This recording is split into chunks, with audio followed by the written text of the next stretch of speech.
Magandang gabi po sa ating lahat.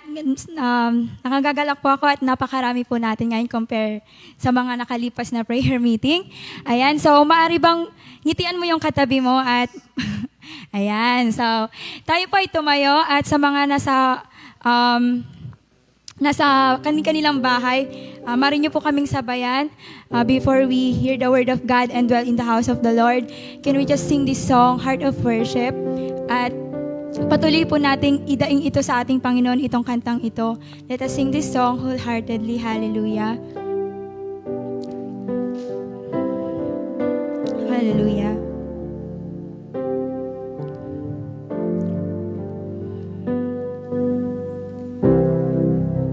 And the music fades, all is stripped away, and I simply come,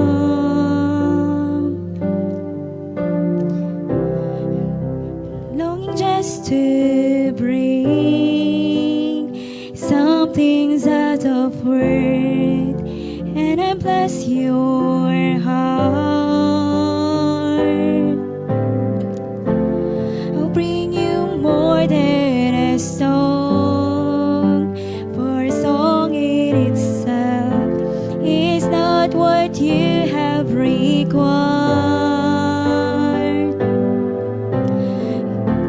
You search much deeper within, through the way things appear.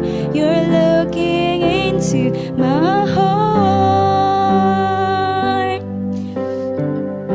I'm coming back to the heart of worship, and it's all about you. It's all about you, Jesus. I'm sorry, Lord, for the things I've made it, and it's all about you. It's all about you, Jesus. I'm coming back. It's all about you. Hallelujah. Your endless word, oh, one could express how much you deserve.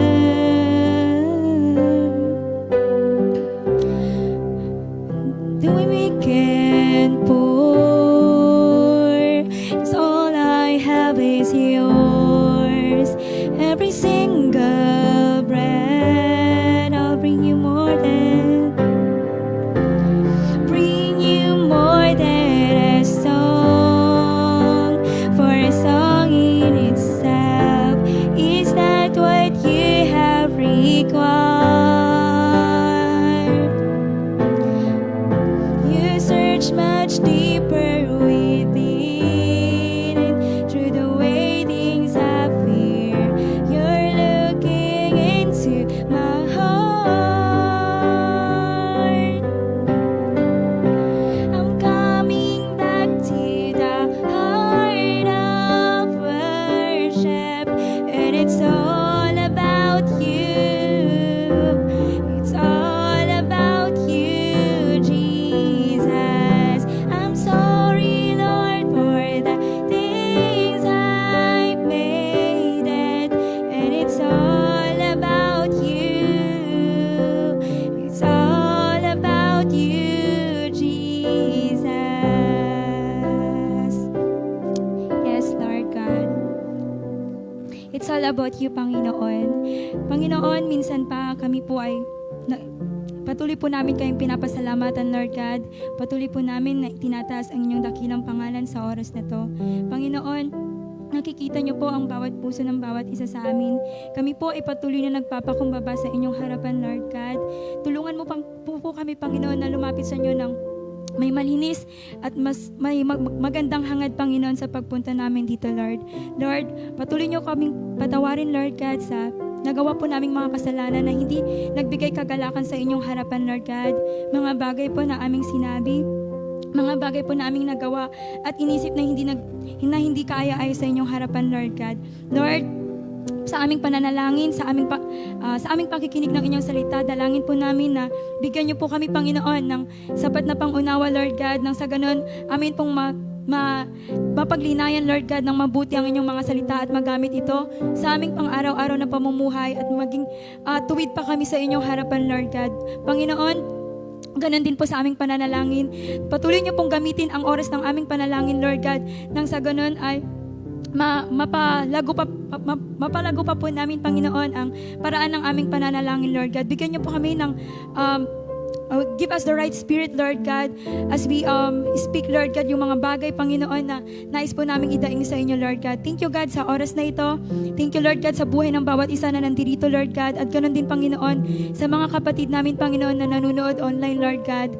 Lord, i-bless niyo ang bawat isa sa amin, ang bawat kabilang po sa church na to at sa mga hindi pa po, Panginoon, hindi pa po part, Panginoon, hindi pa po member ng church na to, na nanonood ngayon, Lord God. Kumilos ka sa kanilang mga buhay.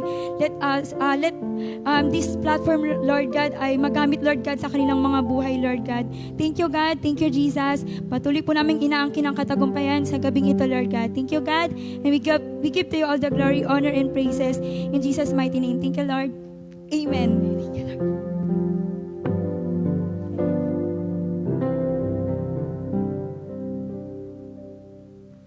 Praise the Lord.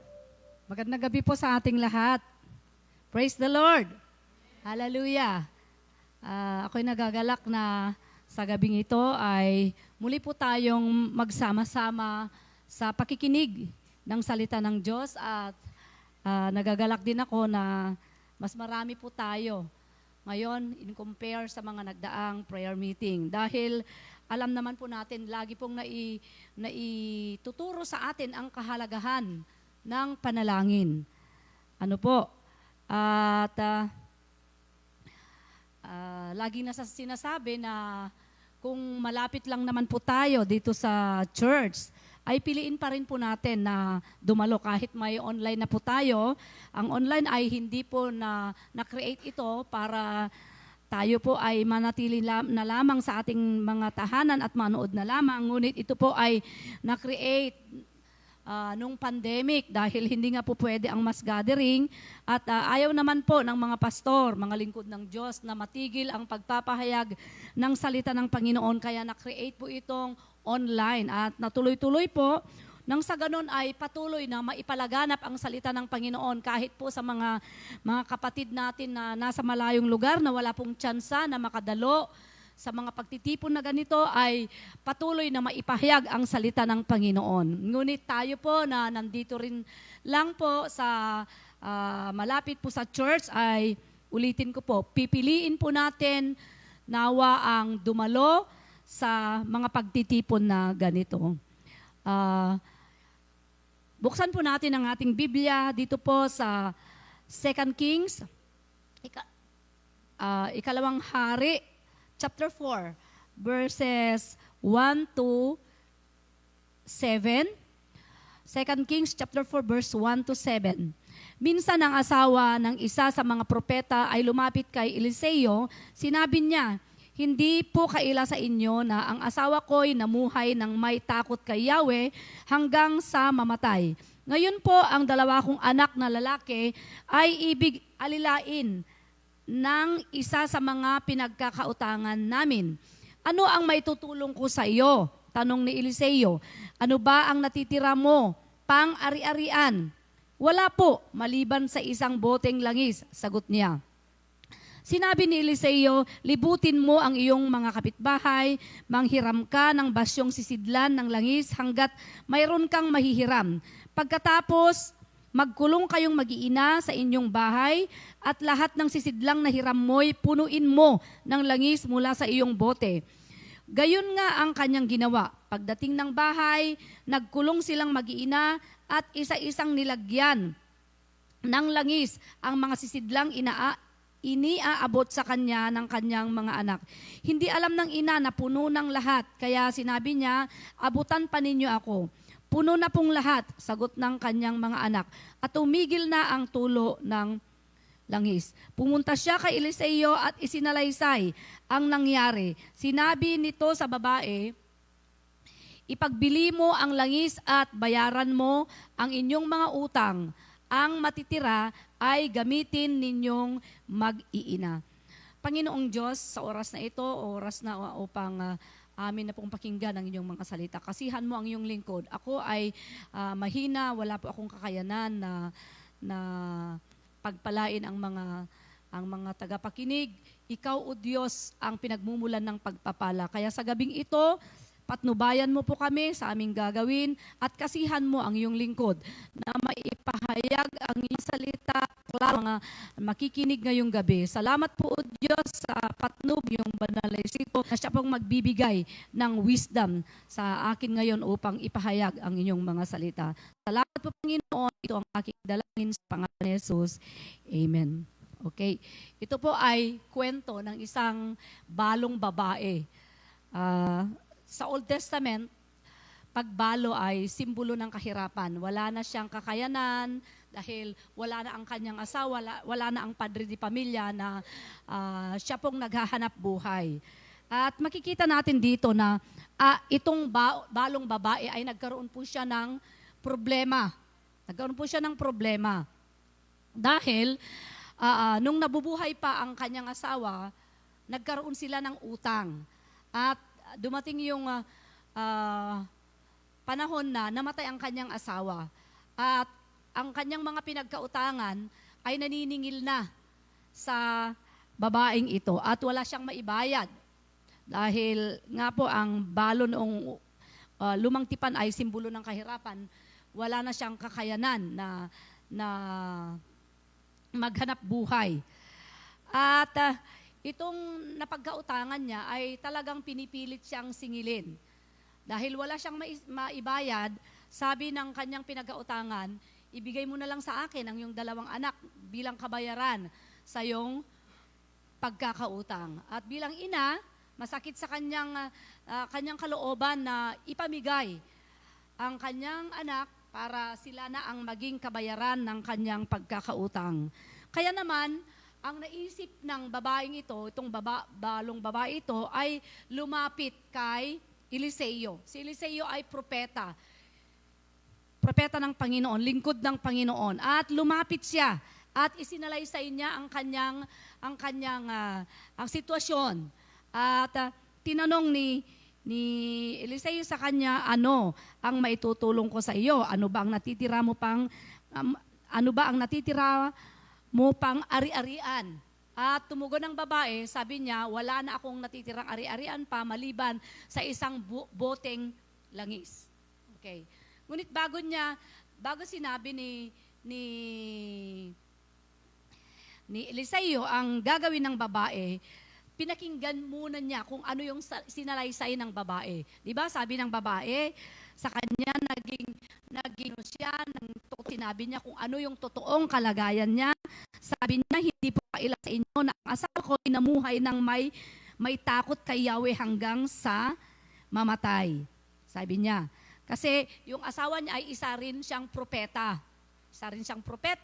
Kaya alam ng babaeng ito na na-witness din ni Eliseo kung paano siya namuhay nung siya po ay namumuhay pa lang siya, nung siya pa ay buhay, na-witness niya. Alam ng babae kung na-witnessan niya kung paano siya nabuhay. At siya ay talagang namuhay siya na matuwid, kaya sinabi niya ito Sabi niya, namuhay siya na may takot kay Yahweh hanggang sa mamatay. Kaya siguro, ito yung iniisip ng babae na hindi naman siya mahihiya o kaya natatakot na lumapit sa propeta dahil alam naman niya kung paano naglingkod ang kanyang asawa nung siya po ay nabubuhay pa lamang. Kaya lumapit po siya kay propeta Eliseo. At sabi niya, ano ang tinanong ni propeta Eliseo kung ano ang nasa kanya, pag-aari niya. At sumagot siya, wala akong pag-aari maliban lamang sa isang boteng langis. At makikita po natin dito, ano yung aral na makukuha natin dito sa buhay ng babae sa pagharap niya sa krisis sa kanyang buhay. Ano yung mga aral, mapupulot natin na aral sa ginawa ng babaeng balo sa pagharap niya sa krisis ng kanyang buhay. Ang una po dito na makikita natin, ang babaeng balo na ito ay pumunta siya sa right person. Siya po ay pumunta. Dahil, bakit sinabi kong right person? Kasi ang pinuntahan niya yung lingkod ng Diyos, propeta, na alam niya na siya ang magbibigay sa kanya ng gabay. Okay, godly advice kung ano ang dapat niyang gawin. Okay, tingnan natin ha. Pumunta siya sa lingkod ng Panginoon, propeta. At tunay nga na hindi po siya nagkamali sa kanyang nilapitan. Okay, dahil binigyan ni Eliseo ng DJ man ustong aramidin na with the guidance of the Lord. Dahil alam naman po natin na kung propeta o kalingkod ng Diyos, they are the ambassadors of God. Sila po ay lingkod ng Diyos, pinapatnubayan ng Espiritu Santo, at sila po ay representative ng Panginoon. Kaya hindi po sila magkakamali dahil pinapatnubayan na ng banal na Espiritu. Hindi po sila alam ng babaeng ito na hindi magkakamali si propeta Eliseo sa kanyang sasabihin. Talagang tutulungan niya ito at siya po ay bibigyan niya ng payo, tamang payo. Kaya nung lumapit siya, sabi niya, tinanong ni Eliseo, at wala akong ari-arian, sabi niya, wala na akong pag-aari, kundi isang boting langis. At dahil yun ang sinabi ng babae na isang buting langis lamang natitira sa kanya, sinabi ngayon ni Eliseo, libutin mo ang iyong kapitbahay, manghiram ka sa basyong sisidlan ng langis hanggat mayroon kang mahihiram. Purihin ang Panginoon. So, nung sinabi niya, wala tayong mababasa dito na ang balong babaeng ito ay hindi niya sinunod o kaya nagreklamo sa sinabi o advice ni Eliseo. Bagos anong ginawa niya?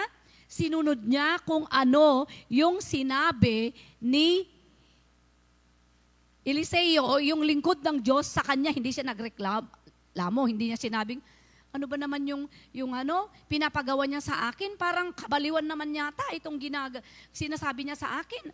Pahihiramin ako. Hindi niya sinabing, ay nahihiya ako na humiram ng yung sinasabi niya. Kundi siya ay pumunta ng hiram at sinunod niya kung ano yung instruction ng lingkod ng Panginoon. Amen. Kung ano yung instruction ni Eliseo, sinunod ng babaeng ito. Ano bang sabi niya?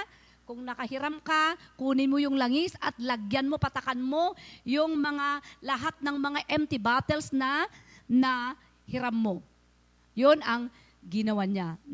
Nagtulnog ay to'y nga balo nga babae, iti dayjay imbilin ni Eliseo. Kenkwana, hanga nagbain nga napan, bimulod, hanga nagbain nga napan nagsursor, kat nagbulod ka dagiti empty bottles nga isot ibagbagan ni Eliseo. So makikita natin dito na talagang nag-obey siya. Hinanap niya yung lingkod ng Diyos at kung ano yung sinabi ng lingkod ng Diyos sa kanya ay sinunod niya. Bagamat parang ano bang tingin natin sa advice? Parang ano ba yun?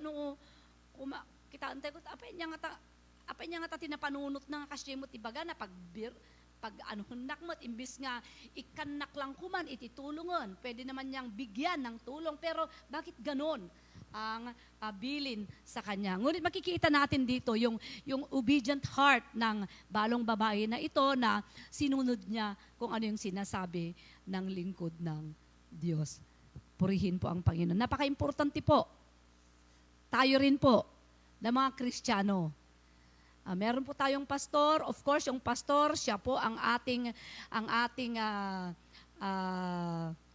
nagbibigay ng guidance sa atin. Isu ti mangted, advice kada tayo, nagko-problema tayo. Isu nga, han tayo nga agbain, han tayo nga agbuteng, no?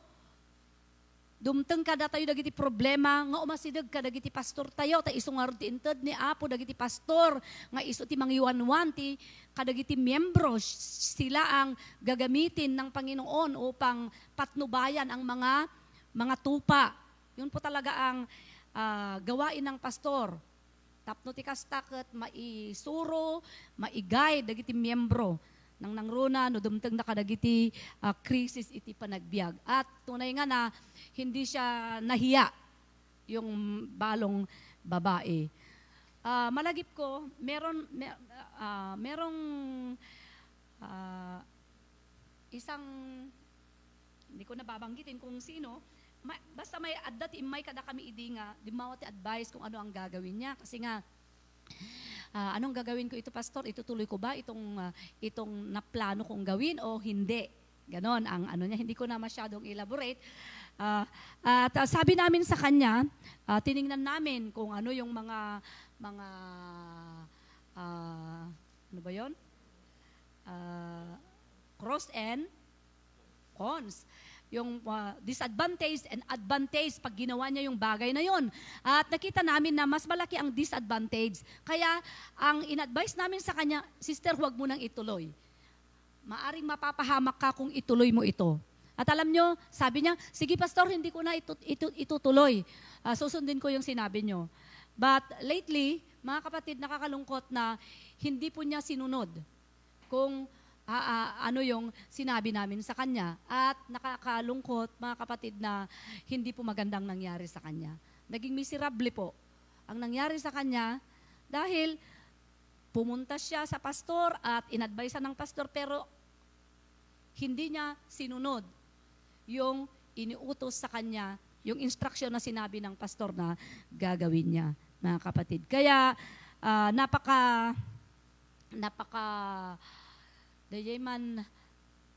napaka-importante bilang miyembro iti maysa nga iglesia that you will consult your pastor.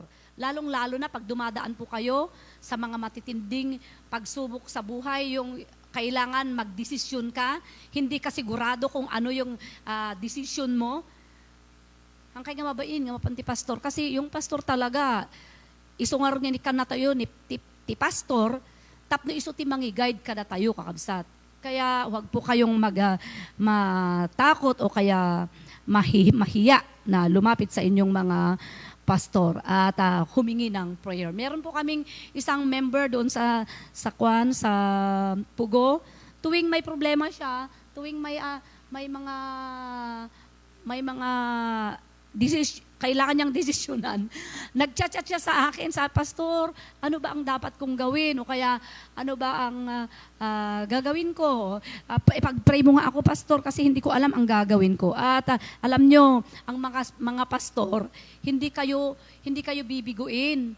Kakabsat, handa nga marurod umasidag da kanya, kayat dakit. Di ibig sabihin, makita da nga talaga nga, nagtratras sila sa Panginoon. Adati pamati da kini Apo Diyos, nga dagiti, adadi po ni Apo Diyos, kat iso iti makatulong kadakwada, lalong-lalo na sa ating spiritual na buhay. Purihin po ang Panginoon. Kaya itong babaeng ito, nagtagumpay.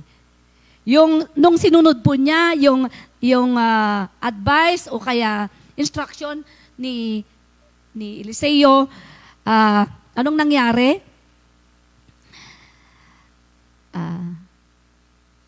Gayon nga ang kanyang ginawa. Pagdating ng bahay, nagkulong sila. Silang mag-ina at isa-isang nilagyan ang langis.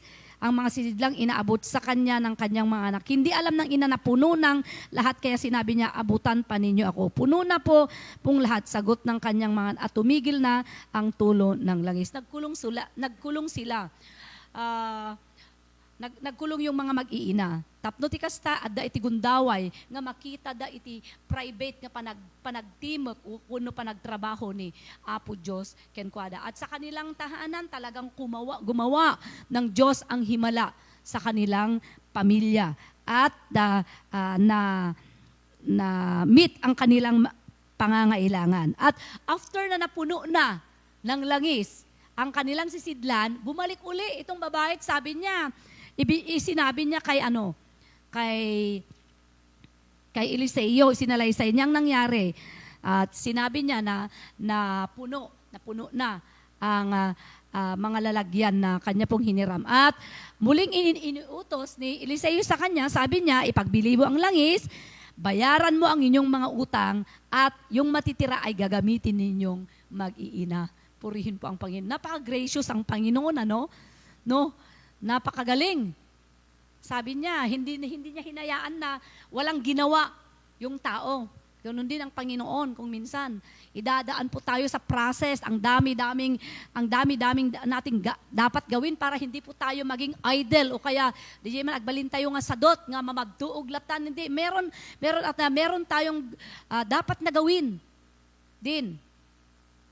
Ano po? Kaya sabi niya, naaddan da talangis kinyamo nya teramidam ko na pamuila ko ket into no mailakom bayadam di utang mo. Ta isong orde tati problema da. Bayadam iti utang mo at ang napakasaya dito ay meron pang natitira na gagamitin nilang mag-iina. Praise the Lord. Napakabuti ang Panginoon. Napaka-gracious niya. Sapat at sobra-sobra pa pag nagbigay ng Panginoon ng kanyang biyaya. Only we have to follow the instruction of the Lord through the servant of God sa mga lingkod ng Diyos. Alam nyo, lagi po tayong nakakapakinig ng salita ng Panginoon. No kayo man nga makaumay personally sa amin, no mabain kayo lata, tuwing Sunday nakakapakinig po tayo ng salita ng Panginoon. Dagijay nga sa uni, po Diyos, kakabsat, aramidon tayo. We have to put it in action.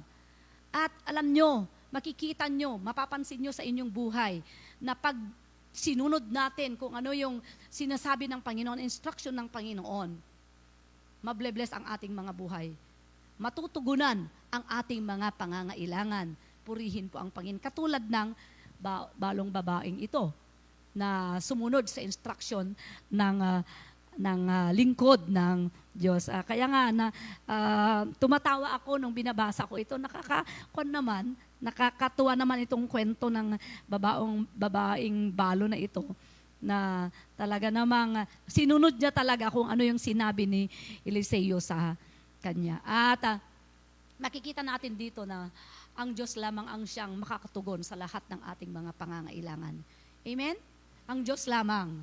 Kaya sa gabing ito, alam ko na bawat isa sa atin, meron po tayong mga pangangailangan sa Panginoon.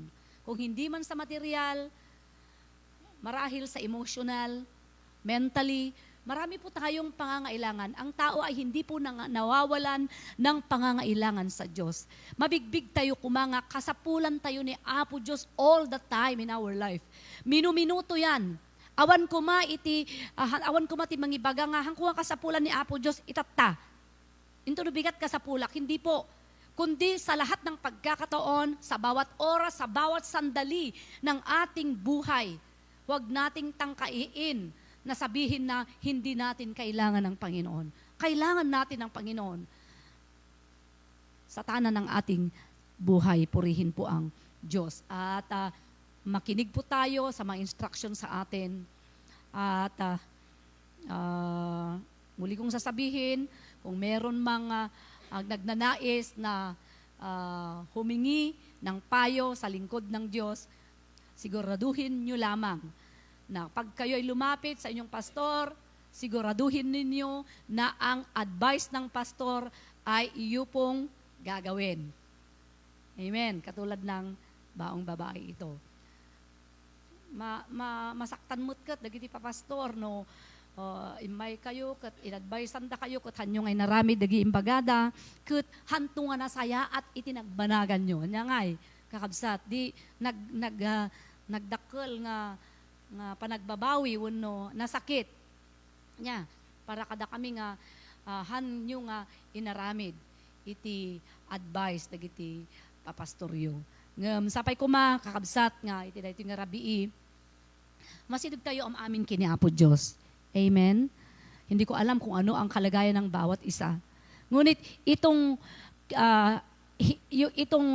pangyayari sa buhay ng babaeng ito ay napakahirap kasi noon talagang mabalin mo nga idi Old Testament ka talagang mabalin mo nga ibayad iti tao nga bayad iti dayay utang mo. Kasi lang nga itrabahuan na lang nun, ipaglingkod na lang niya yung utang ng magulang. Halimbawa, yun nga, yung kwento ng babae. Talagang kinukuha na ang kanyang dalawang anak na maglingkod na lang sila sa akin, sabi ng pinagkautangan. Kasi nga, wala naman kayong kakayanan na bayaran ng utang. Kaya yung anak mo na lang, ibigay mo sa akin para makabayad ka na sa utang mo.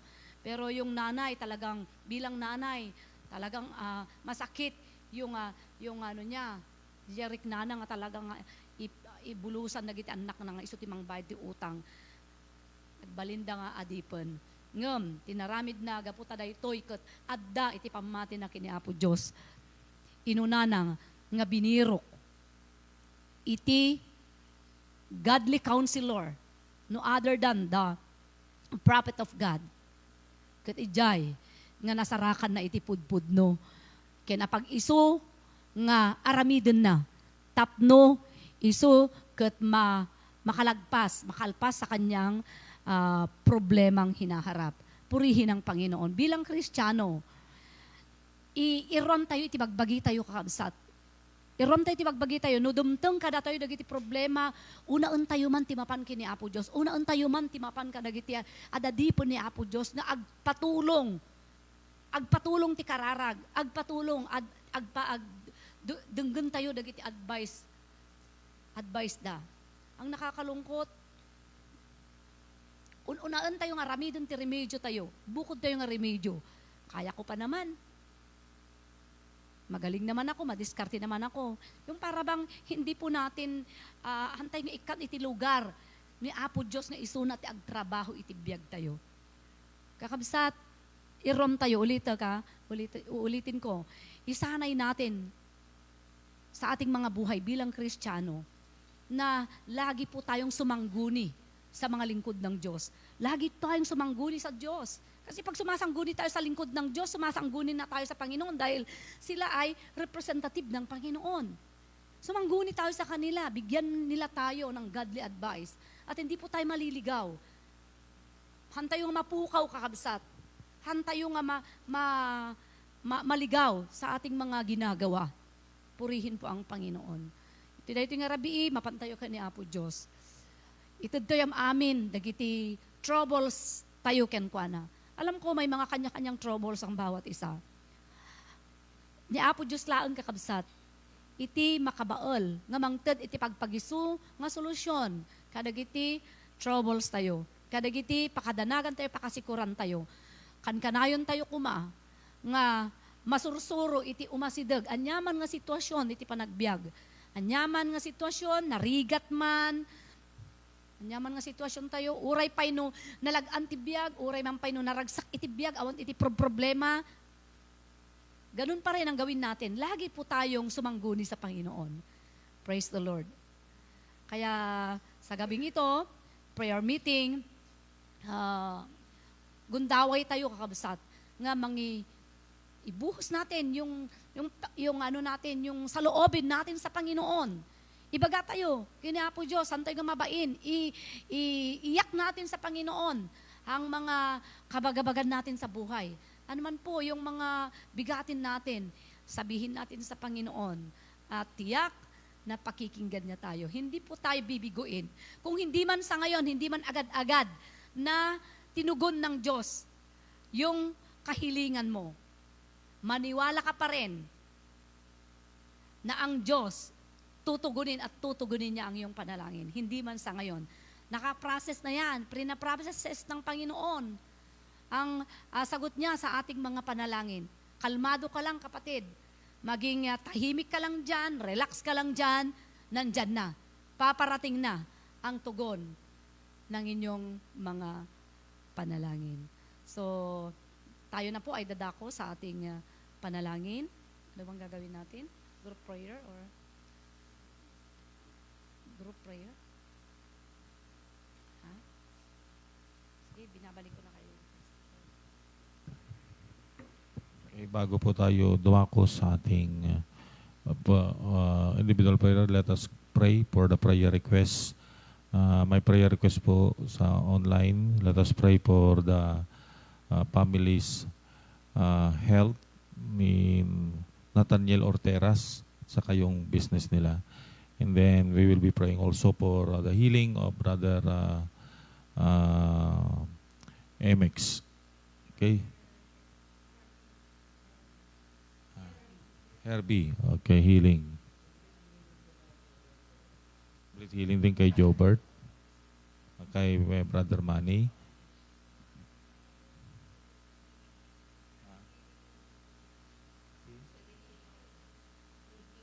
Si Ricky. Okay, tumayo po tayong lahat. And let us pray for those prayer requests. Hallelujah. Let also pray for the Bible distribution bukas sa mga estudyante sa Alaminos.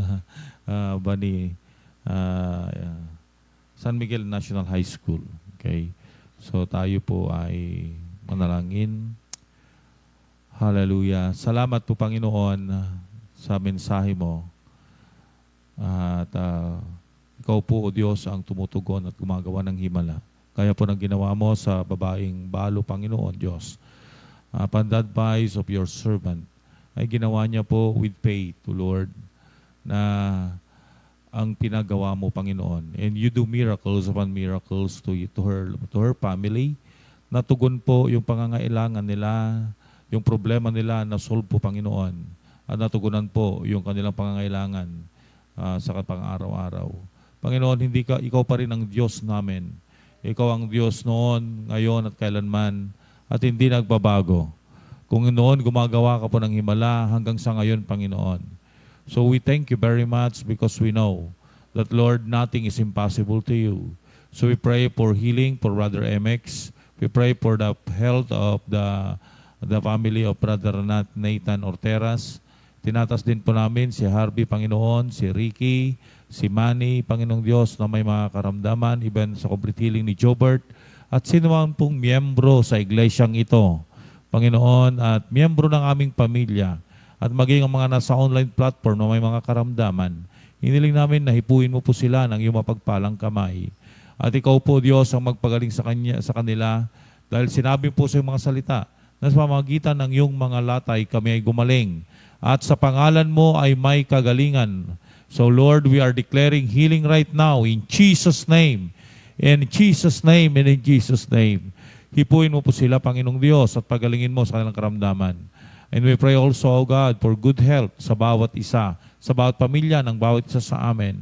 We pray na pangalagaan mo ang kalusugan ng bawat isa, Panginoon. Lalo na po sa pabago-bagong panahon namin, Panginoon. And Lord, it will affect our physical bodies at nagkakaroon kami ng mga ubo, nagkakaroon po kami ng mga lagnat. But Lord, we thank you because you are the great healer and you are also the protector, the sustainer of our physical health. In Jesus' name and in Jesus' name. Gawin mo po, Diyos, ang himala sa aming mga buhay. Tinatas din po namin ang business po, Panginoon, nila ng Nathaniel Orteras. We pray for your blessing. Pagpalain mo po ito, Panginoon, at alam po namin, pagpagpapalain mo, may layunin ka at may gagawin ka, O Diyos, na magiging channel of blessing yan para po sa mas maraming tao, Panginoon. Thank you very much, O Lord. At ang bawat isang nandirito ngayon, bawat miyembro ng aming pamilya na nasa iba't ibang lugar, mga kapatiran namin, Panginoon, na nasa ibang bansa, nasa ibang lugar outside of our barangay, kung saan po sila po ay nagtatrabaho, mga iba nag-aaral. We pray for your protection. We pray for your guidance, Lord. We pray for your covering. Maging ang mga naglalakbay sa mga karagatan, we pray for your intervention. We pray, O God, for your protection and guidance. Salamat po, Diyos. Salamat po sa blessing din. And, O Lord, we pray na pati po yung mga naglalakad ng mga dokumento, ng mga papeles, Panginoon, ano man po yung mga dokumentong yan, ikaw po ang tumulong, ikaw po mag-fast track nito, ikaw po ang gumabay, Panginoong Diyos. Salamat po, salamat po. And Lord, even, O God, our activity tomorrow, na pag-distribute po ng mga estudyante ng National High School, O God, ng San Miguel, as we will be distributing, Lord, the New Testament Bible to them. Lord, anoint those Bibles to be distributed. At sa pagbukas po nila, your anointing will flow, O God, at tanggapin ka nila bilang Panginoon at tagapagligtas. Malalaman nilang katotohanan, they will encounter the truth, and the truth will set them free, O God, and they will be saved. Salamat po, Diyos, salamat po. Salamat po sa iyong gagawin. And Lord, as we go to our knees in prayer, embrace us with your very presence. So Lord, tulungan niyo kami. We need you, Holy Spirit, to help us in our prayer. Sa mga hindi po namin may bigkas, hindi po namin alam kung paano sabihin, guide us, help us in our prayer. Intercede for us. And Lord, you are our shield, and you are our everything. As we pour out our soul, Lord, answer our prayers. Thank you very much, O God. We entrust to you everything, at ikaw na pong kumilos, Panginoon, sa aming pananalangin. In Jesus' name, amen. Punta na po tayo sa ating pagkalandinan.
to your name.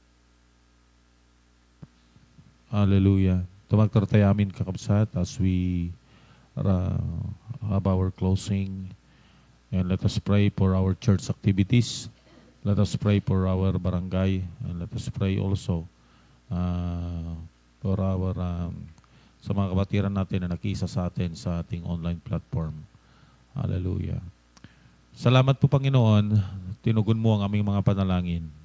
Salamat po sa kagalingan. Salamat po sa paggabay. Salamat po, Diyos, sa probisyon na ibinigay mo po, Diyos. Salamat po sa mga solusyon ng problema. Salamat po, Diyos, sa mga ginawa mo sa buhay ng bawat sa amin as we pray.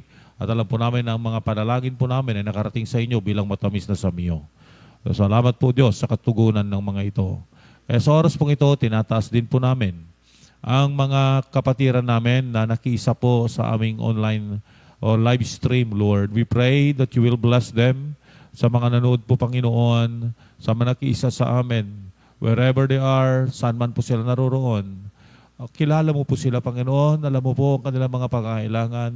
And we know that you have heard also their prayer. And thank you for the answer of their prayers, O Lord. At ikaw na po ang kumilos din sa kanilang mga buhay. Tinataas din po namin, patuloy na tinataas po namin ang bansang Israel na kasalukuyan mo, Panginoon, na nasa gitna po ng digmaan.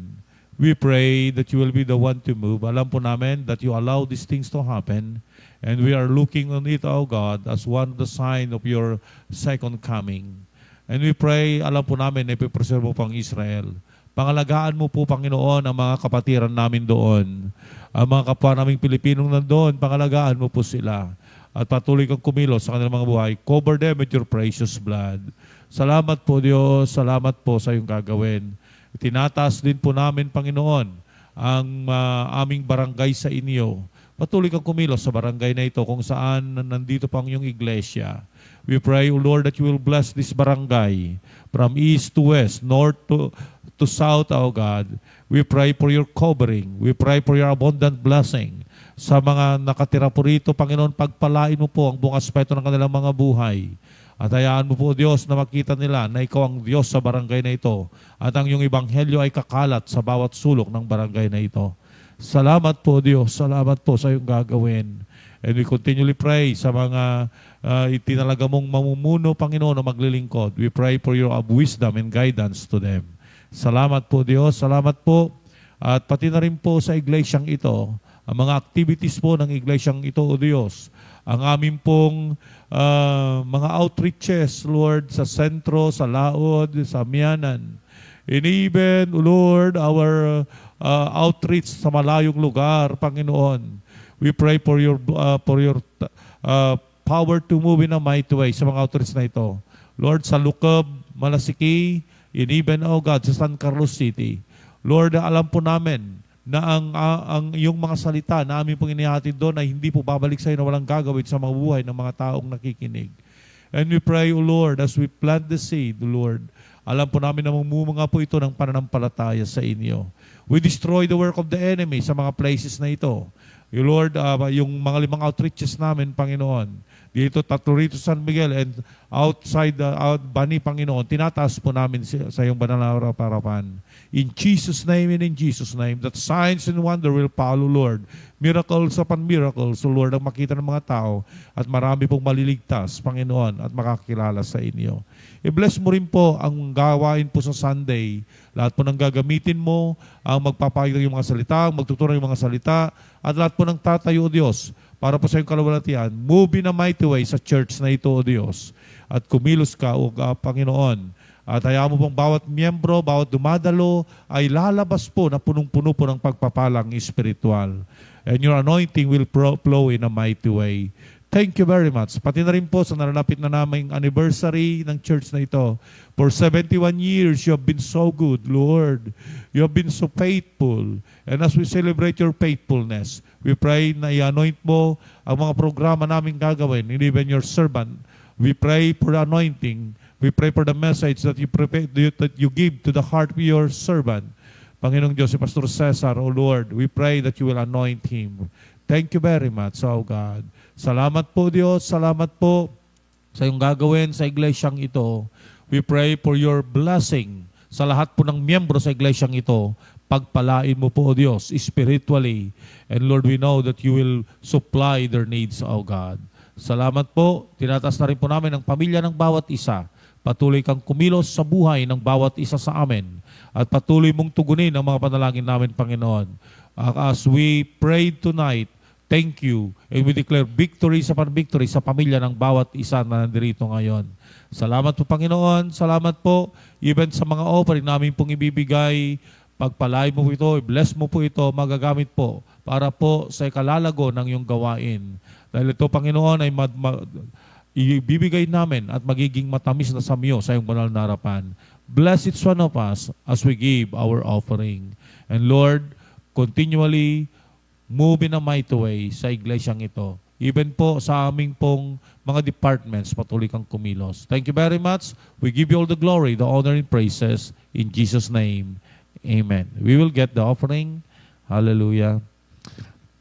Tayo ay magbigay, singing. Tayo ay magbigay para sa Panginoon. Tayo ay magbigay para sa Panginoon. Purihin ang Diyos. Pasalamatan siya na may kagalakan sa puso. Hallelujah. Amen. Magandang gabi po. Thank you for joining us. Amen.